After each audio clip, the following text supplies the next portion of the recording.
Isso é coisa de quem não experimentou a intervenção militar. Começa que não é tarefa, vocação, nem preparação. Os militares não se preparam para isso. Os militares têm uma função constitucional específica e são esmeradamente treinados, né, para essa tarefa. Em 64 foi o final da história, porque isso já vinha de antes. Tudo começou com a história de um programa nacional de desenvolvimento e adequação que tinha começado com o Dr. Getúlio Vargas e que depois, com a morte dele, a sucessão que aconteceu, o PTB estabeleceu um plano de metas, né, para o Brasil, com o propósito de adequar o Brasil aos tempos que viriam. Em vários setores, na educação, na infraestrutura, no mais amplo sentido, né, na saúde. Por exemplo, na educação, as escolas, na verdade, tinham os cursos de artes e ofício, que são os antecessores das escolas técnicas, né? O Brasil estava cheio de bacharéis e tal, e não era inútil, mas tinha pouca utilidade para aquilo que se sonhava e se preparava o Brasil. Tinha que trabalhar a questão enorme da enormidade do território e sua exploração, e lugares enormes parados. Então, eram as reformas de base, né? Entre essas está a reforma agrária, a reforma do ensino, Pensar em intervenção militar não dava. Então eles não tinham projetos militares. Até porque eles não estavam pensando em ficar tanto tempo como ficaram. E como não ficaram, eles, mas vamos ter que fazer alguma coisa aqui, né? E o que eles fizeram? Passaram a executar o plano do PTB, das reformas de base. Foi assim que, em muitos casos, eles acertaram, né? Por exemplo, em infraestrutura, né? Energia, estradas, erraram na matriz de deslocamento e transporte, que tinha a tal da Aquavia, o Brasil é cheio de rios, né? E priorizaram a estrada, né? Então aí é caminhão, é diesel, é isso, é poluição, enfim. Mas acertaram em muitas outras coisas. Erraram no ensino, porque tinha naquela época uns acordos MEC-USAID, Ministério da Educação e Cultura, e o USAID era uma agência norte-americana de apoio, que mandava dinheiro, não sei o quê, mas impôs reforma dos currículos brasileiros, né? E aí nós tivemos uma travação desgraçada no período. Os currículos da educação nacional brasileira, dos protocolos, que tinham que estar em todos os lugares, eles eram notáveis. E tinha um sujeito lá do Paraná, quer dizer, sujeito, por assim dizer, ele era o ministro de Educação, que implantou esses novos currículos. Suplicy de Lacerda é o nome do traidor. Porque isso é uma traição sem nome, sem preço, sem resgate. É como Lula, né, que traiu a confiança do povo. Não tem perdão. Como é que não perdoar um sujeito desse? Enganou o povo, porque o povo se encantou, né? Porque a ideia inicial do Partido Trabalhador é uma coisa espetacular. Ele galvanizou, amalgamou a opinião pública e a esperança do povo, sobretudo do povo mais pobre, que outrora tinha feito o PTB. E aí o que ele fez? E agora vai estourar aí na Dilma. Mas ela está avisada. Deixa de fazer ela continua perguntando, né, para a raposa, né, como é que se cuida das galinhas. Então esse negócio de intervenção militar, se não é coisa de louco, é gente insensata que não sabe o atraso, né? E sobretudo acabarem com as lideranças. Eu quero fazer uma última observação, já que eu falei nesse negócio de ensino. Esse período de 21 anos de governo militar, sucessivos, né, e como resultado dessa alteração de currículos, reorganização do ensino, que agora querem de novo organizar, excluindo a história da Europa, a recente e a próxima, e tem que concentrar nas culturas indígenas e africanas, afrodescendentes brasileiros. Perfeito que tem que se fazer essa segunda parte, mas não podemos ignorar toda a cultura do mundo como se implantou, e temos, quem sabe, por que não incluir a cultura oriental, que nós sabemos tão pouco deles, né? Mas aí do vice-presidente Michel Temer e da presidente Dilma. Eu tenho para mim que, eu venho insistindo nisso, que por razões pessoais eu torço pela Dilma, né? E para que ela acerte e tal. Agora, para isso, ela precisava se livrar daquele que tem se dito que é o mentor dela, né? O orientador. E toda essa infelicitação que o Brasil hoje vive, e esse lodo todo que a cada dia nos surpreende uma nova, isso tudo tem que ver com a orientação e a coparticipação do seu mentor, o Lula, né? Que é um bagaceiro, como se diz lá na minha terra, né? E ela vai se aconselhar com ele, vai botar a raposa a cuidar das galinhas, vai ir junto. Por isso, eu, embora torça, eu lamento. E se isso vier a acontecer, eu só vou lamentar, porque ela só tinha que cuidar da sua biografia. Nesse segundo mandato, se no primeiro ela devia alguma coisa a ele, no segundo mandato ela tem que cuidar de si mesma, ela tem que cuidar do país, né, que é a sua principal tarefa, e da sua biografia. Agora, ela é uma mulher honesta, eu sei por que eu estou dizendo. E vem essa conversa toda aí de Petrobras, Passadina, não sei o quê. Ela não tem nada com isso. Nunca se ouviu falar. Eu conheço ela.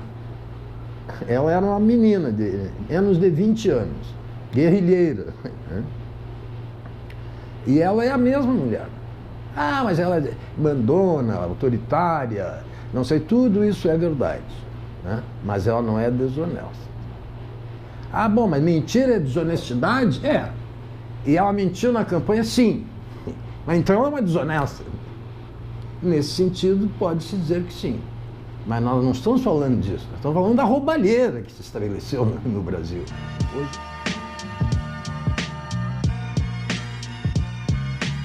Nós sabemos a quadra que a gente está vivendo, que é uma quadra triste. E gente mais velha como eu, não é? Que sempre teve esperança e lutou por dias melhores para os nossos netos, nossos filhos e tal, ou até para não tendo filho, neto, não faz mal, agora parece que já viu esse filme, né? E nós vamos ter que começar de novo. Basta ir no supermercado, né? O supermercado é o maior palanque do país, né? Ouçam as mulheres nos supermercados, mas isso aqui a semana passada estava tal preço, agora é não sei o quê. Abasteçam de combustível o automóvel, né? Vejam a conta do telefone,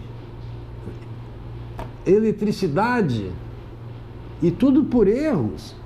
E erro é uma coisa que não é deliberado, né? O erro, por definição, é alguma coisa que se pretendia fazer e não foi exatamente o que foi feito, mas não por vontade de não fazer. Não, nesse caso, por exemplo, de energia elétrica, isso aqui, eles represaram os preços, né, com o propósito de vencer a eleição. E mantinham, as estatais foram tomadas por isso. E quem é esse pessoal? Esse pessoal é a esperança do Brasil. O Partido dos Trabalhadores, o grande Partido dos Trabalhadores, desapareceu. Porque aquilo em que as pessoas confiavam, e confiaram, eu inclusive, não é?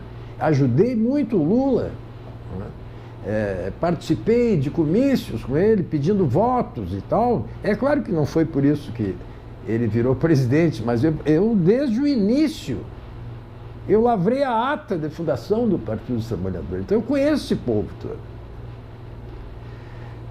E o que eles fizeram? Ou o Lula fez, seguido por outros? Traíram a confiança do povo.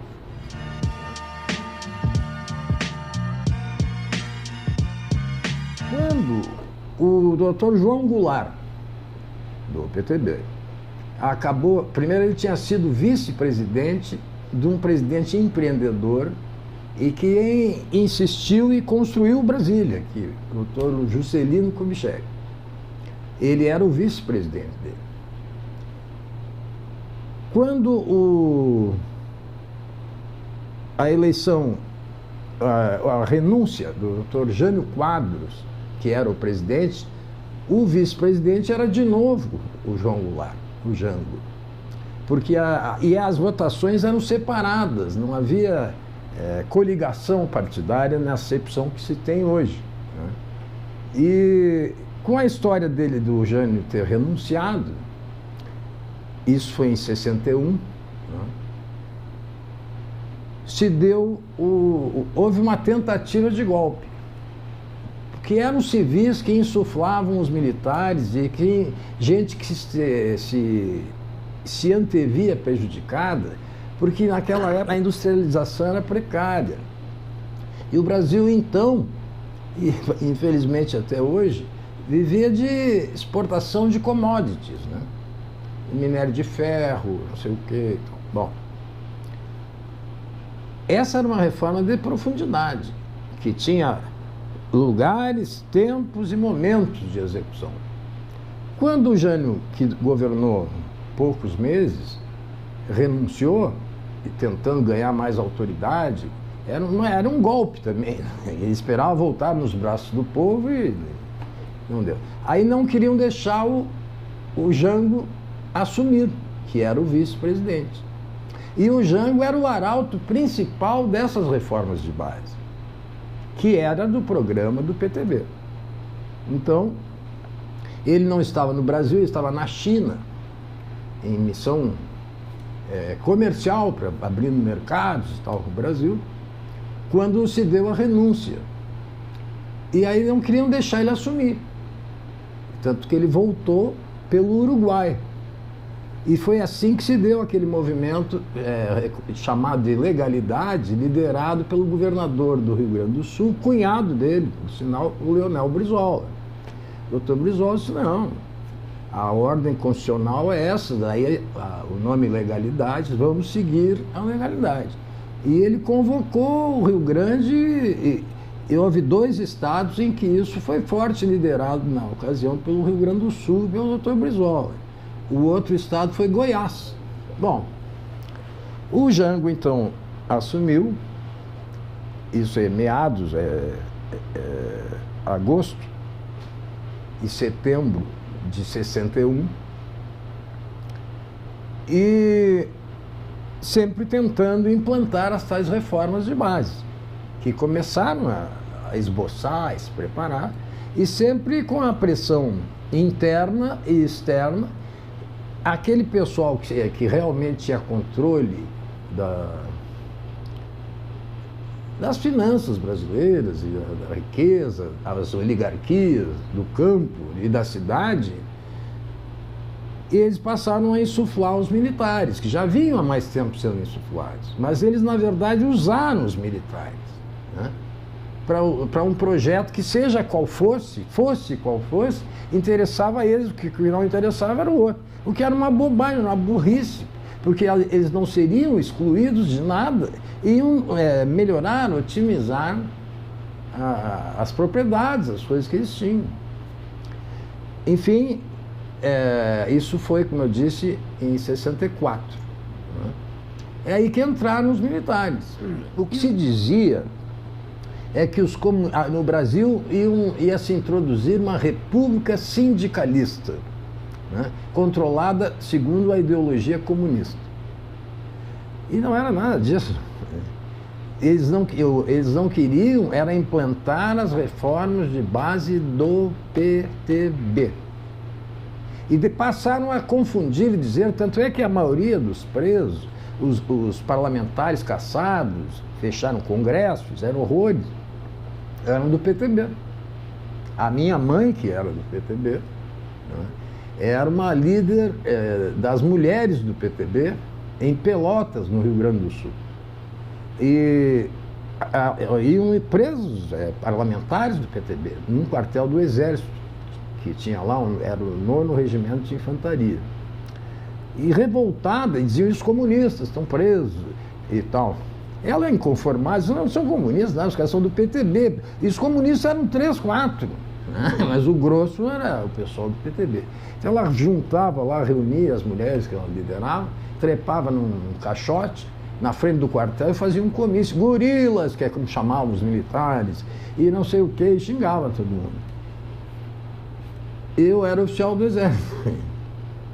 Então o Exército passou a prender a minha mãe. E aconteceu em 3 oportunidades diferentes pelo mesmo motivo. Eu então decidi que a minha decisão era simples, né? Eu fico com a minha mãe ou com o Exército, onde eu tinha aprendido tudo que sabia até ali. Não é uma decisão difícil, né? Eu saí do Exército. Então, nessa época eu servia em Manaus, no Centro de Instrução de Guerra na Selva, do qual eu sou um dos fundadores. Assim é que hoje se falar em intervenção militar, pedir... Ah, sim, eu quero dizer mais uma coisa. E qual era o projeto dos militares, o governo militar, né, que era o general Castelo Branco, depois Marechal, que foi o primeiro líder, né, o primeiro presidente, né, daquela sucessão de governos liderados por militares. A ideia inicial dele, Castelo Branco, era afastar o que eles tinham por comunistas e que iam prejudicar o Brasil.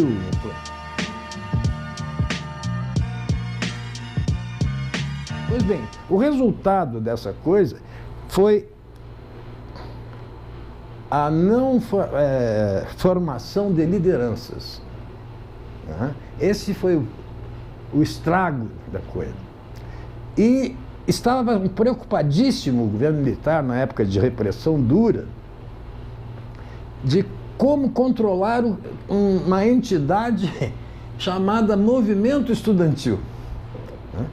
Porque eles dizem, não, mas esse movimento estudantil não dá, eles aparecem aqui, fazem confusão lá, nos obstaculizam, não sei onde mais, são protestos e coisa e tal. E não tinha como fazer. Por quê? Até o gênio do mal, do general Golbery Couto Silva, ter descoberto, né, por que isso se dava assim. É uma coisa inteligentíssima, que ele era muito inteligente. Já descobri. Sabe qual é o problema? O problema é a tal de turma. Mas o que é turma? Turma é uma entidade. Porque as pessoas percorrem anos juntas, estabelecem relações que se transferem para os netos deles. Ah, isso foi da turma do meu avô, da minha avó, do meu pai, da minha tia. Não sei. Essa tal de turma era uma unidade indestrutível, né? E era preciso terminar com a turma para matar o agitado movimento estudantil. Como fazer isso? Isso foi feito numa experiência piloto, projeto dele. Havia no Rio Grande do Sul umas faculdades da mesma organização, mas separadas, não constituindo uma universidade. Então, ele propôs. Disse, olha, eu tenho uma ideia aqui, nós não sabemos como é que funciona, vamos fazer um piloto aqui. E se vocês aceitarem e funcionar, nós vamos autorizar que vocês se tornem uma universidade. Tá bom, mas como é que se faz o assunto? Nós vamos mudar o sistema de matrículas. Não tem matrícula anual, eu não sei o que, não, é semestral. E segundo, tem que se habilitar, matricular por créditos em disciplinas. O resultado da implantação disso é que um não sabe amanhã o colega do lado quem é, não é?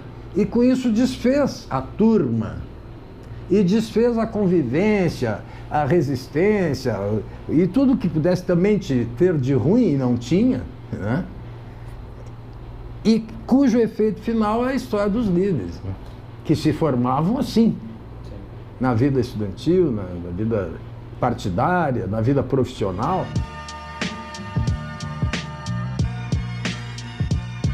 Eu conheci a parte inferior do seio direito dela, com 2 queimaduras de, não sei, charuto ou cigarro, coisa e tal. Aquilo foi uma coisa triste, né? E marcante.